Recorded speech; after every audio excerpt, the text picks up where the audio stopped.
If I've ever said anything that's good to our people, I always tell people, man, live your life to the fullest. Keep yourself respectable, respect everybody, demand respect. But when you make a decision to do something, weigh out the consequences, decide if you want to do it or not, and then go for it.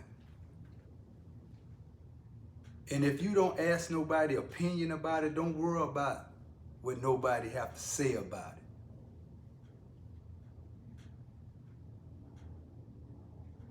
And that's that's an issue. You know, the number one issue, in my opinion, that we have is us worrying about other people's problems. The most worries that we have don't even be about our own issues. They be about other people's problems and other people's issues. And then worry about what somebody gonna say about a decision that you make for your life. And so I'm a man that knows what it feels like to have your life taken away from you. And I'm also a man that knows about how it feels to get your life back. And I don't think a man mind, his thoughts, should be in the hands of another person. I think a person should live this life to the fullest and leave worrying for the worriers. For people that worry, leave the worrying to them. But if you're not one that worry, I think that we should just live this life every day as if it's our last. And be empowered to know that you are the greatest person that God have ever sent to the planet. And sometimes we look at our future or our past and we think about things that we could have done and we should have done and we would have done, and we stay so stuck in our past till we can't even see our future. Sometimes we can see all the greatness in somebody else. Man, that person is doing good. Man, that person is smart. Man, that person is great. Without never ever looking at your own greatness and your own wisdom and your own blessings that God has given to you. So I often tell people that I know that I'm the greatest man that God has ever sent to the planet. I am. I'm even greater than the prophets that he sent and all the wise men that he sent. I believe that I'm greater and I have the potential to be the greatest man on the planet. But if I don't believe it, if I don't believe in me, some of us believe in other people more than we believe in ourselves. And that type of thinking always makes us think that we're not qualified, that we're not better, that we're not chosen, that we're not gifted, that we don't have talents. And so I'm just kicking it on some random thoughts, seeing what my cup got in it that I can bring out.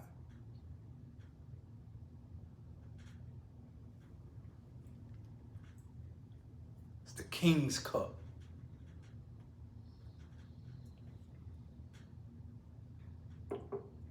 Some random thoughts. Today I was working and I was thinking about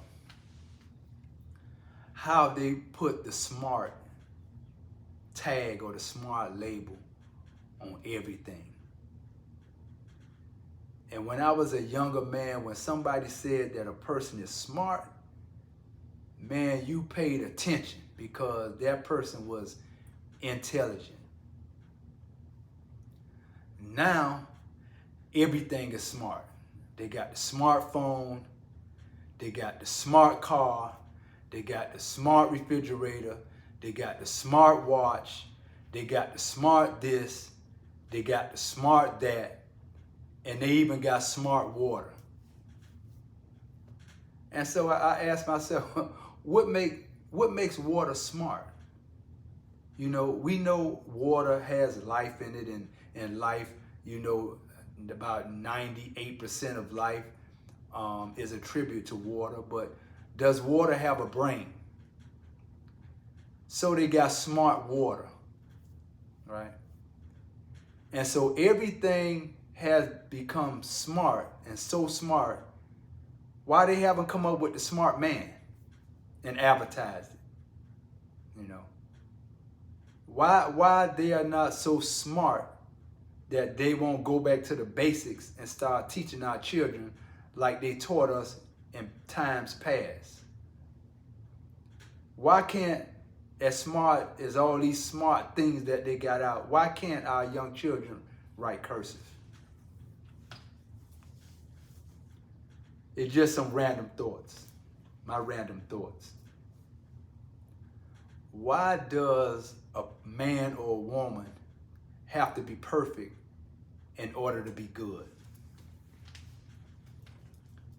And I know that we are taught about the perfect man that never lied, that never sinned, that never cheated, and all that stuff. So once we are taught about the perfect man, and we should strive for perfection. But if we have had any thoughts, if we've been to prison, if our sisters were prostitutes, if a person drank, if a person smoked cigars, if a person did this and a person did that, you know, are they redeemable? Can they be good too? Since we were taught about the perfect man. Just some random thoughts. Why haven't the people that put smart on everything haven't put a smart on going back to basics, to the basics?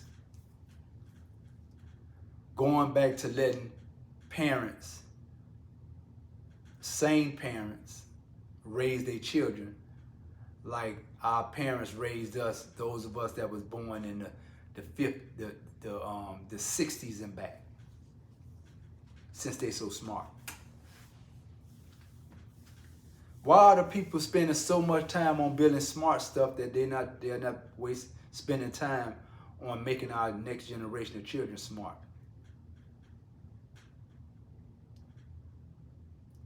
Just some random thoughts. Why have we been taught to love everybody, to forgive everybody, but we have not learned to forgive our own selves? We have not learned to forgive our own parents. We have not learned to forgive our sisters, our biological sisters and brothers.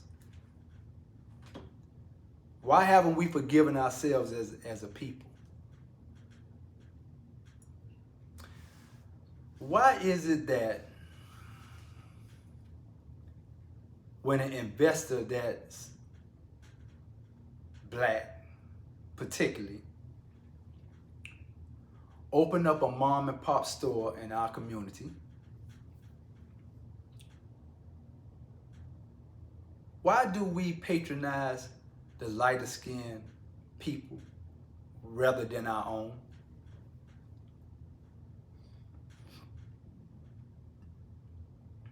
I don't know, is their ice colder? I know their price is lower. I know that.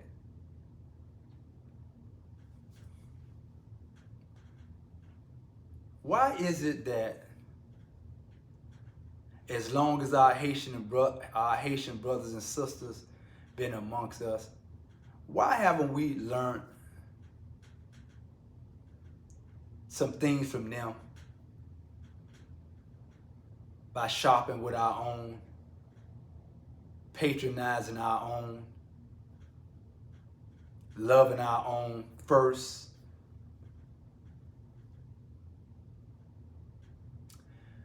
Why is it that, and this some random thoughts, why is it that we have a little Haiti, we have a little Havana, we have in Darrell where light-skinned people, they have their own communities there. In places like New York, they got Chinatown, they got all these kind of towns. Why is it in Miami that we don't have a black town, a Negro town, an African American town, a little America, a little brown skin, or a little black skin community? Just some random thoughts. Why is it in America, not in America, in Liberty City particularly, why we don't have no black people in power that really pour back into the black community? And I'm not saying we don't have none, because we have the Leroy Joneses, and we have, you know, we have people that fight hard in our community. I'm not saying that we don't have none, but why don't we have representation for the black community like our brown skinned brothers have representation in their community?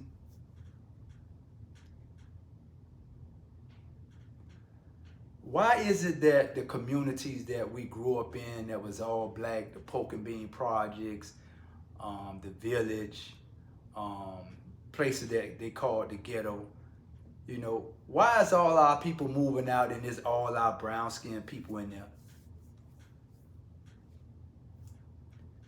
Why is it now that everything that we want to get in life, we have to go through the brown skinned brother to get it? And knowing that they got to look out for their brown skinned brother first before they look out for their dark skinned brother. Why is it like that? Some random thoughts.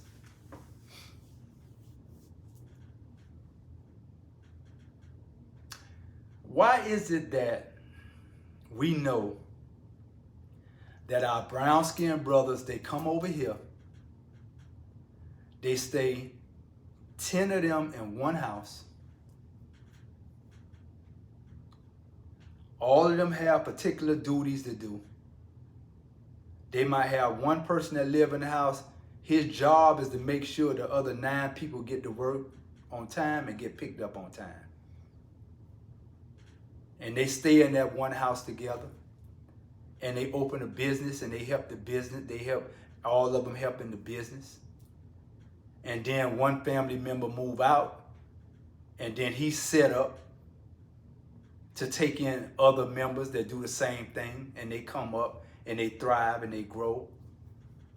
And they end up selling to us in our community. They end up being the consumer. I mean, they end up being our bosses instead of our workers. I mean, why can't black people come together and just a family live in the house, grow together, save their money together, open up a business together, and thrive together?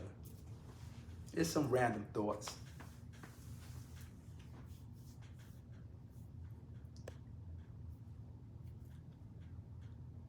Why is it that because of some of our young people going astray, and I'm gonna tell you, like, our young people that's doing trouble in the neighborhood, they're not the totality of all our young people now. Because we got our young people that's thriving, they're in college, they're trying to be scientists, they're trying to be astronauts, they're great. They're in their Ivy League schools. Why is it that society can turn us against our own? So they dumb down the parents, so when you dumb down the parents, automatically you dumb down the children. It's just some random thoughts. And it kind of makes me think about that Willie Lynch syndrome. You put the old against the young. You put the kinky hair against the coarse hair. You put the lighter person against the dark person. You put the tall person against the short person. You put the male against the female. And in slavery, Willie Lynch, they came up with that method of divide and conquer. Don't trust nobody but the master. Don't even trust your own self. So we still under that Willie Lynch curse. This brother got more than me. I got less. She's lighter, she's darker. He too short, he too tall. He can't speak Spanish, he's bilingual. Why is it that we find so many ways to be disunited? Unlike every other race of people that find one reason to be united and stand on it.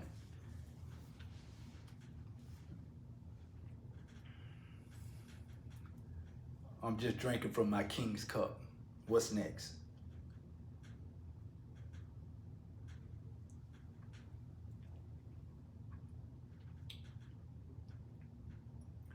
Why is it that when somebody is winning, we want to see them fall? I remember as much as Mike Tyson was knocking people's head off. Man, they rallied. And when he got beat, man, people was happy. What is it about us?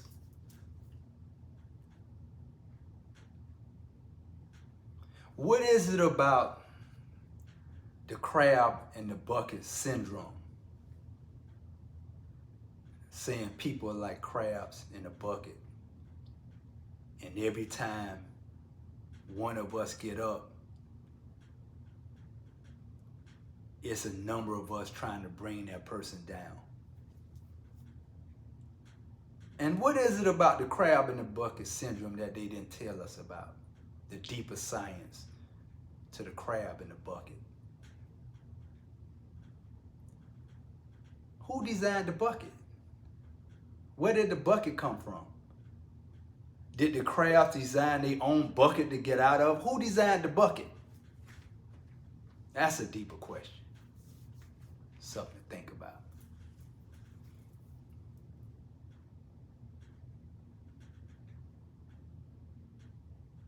Why is it that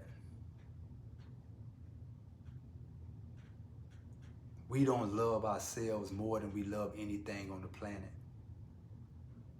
except God? And if you don't love yourself, if you don't believe in yourself, if you don't believe that you're talented, even if you haven't found your talent yet, if you don't believe that you're great, even though you don't see your greatness yet, how can somebody see you other than that? Than what you feel about your own self? So I'll close with this, random thoughts. If Brother Albert have ever told anything that you could stick with and remember for the rest of your life, is this: you are, just like I am, the greatest person that God has ever made to grace his planet. You know why? Because there'll never, ever, never be another you.